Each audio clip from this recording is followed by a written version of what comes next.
ॐ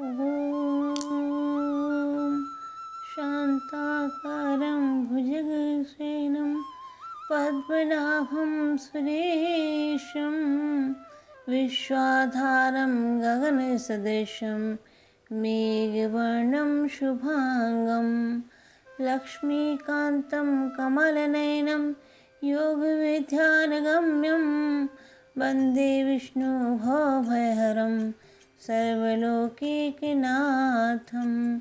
आप सभी को मेरा प्रणाम।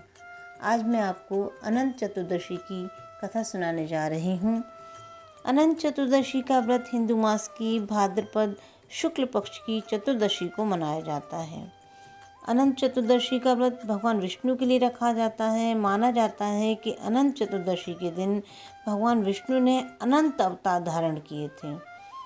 अनंत चतुर्दशी के दिन भगवान विष्णु के अनंत अवतारों की विधि विधान सहित पूजा की जाती है। पौराणिक कथाओं के अनुसार अनंत चतुर्दशी के व्रत का महत्व द्वापर युग का है।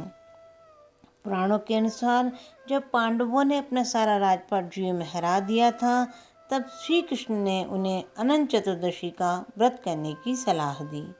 श्री कृष्ण ने कहा था कि यदि अनंत चतुर्दशी का व्रत विधि विधान पूर्वक सहित किया जाएगा तो तुम्हारा सारा राजपाट वापस आ जाएगा।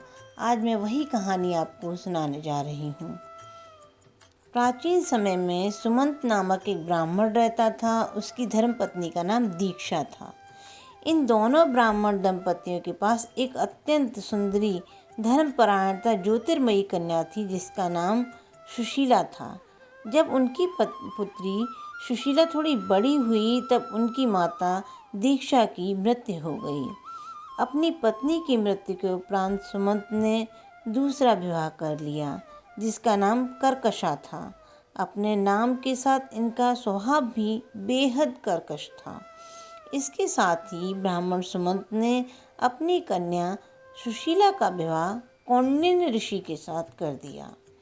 कन्या की विदाई के समय कर्कशा ने अपने दामाद को ईंटें और पत्थरों के टुकड़े बांधकर उपहार के रूप में दे दिए।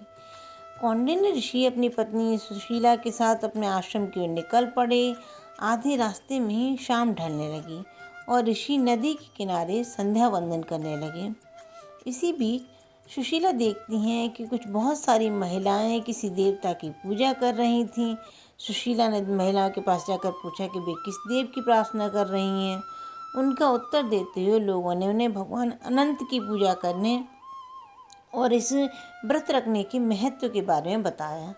व्रत के महत्व के विषय में जानने के बाद सुशीला ने उसी क्षण उस व्रत का पालन किया और हाथ में 14 गांठों का एक डोरा बांधकर अपने पति ऋषि कौंडिन्य के पास चली गई।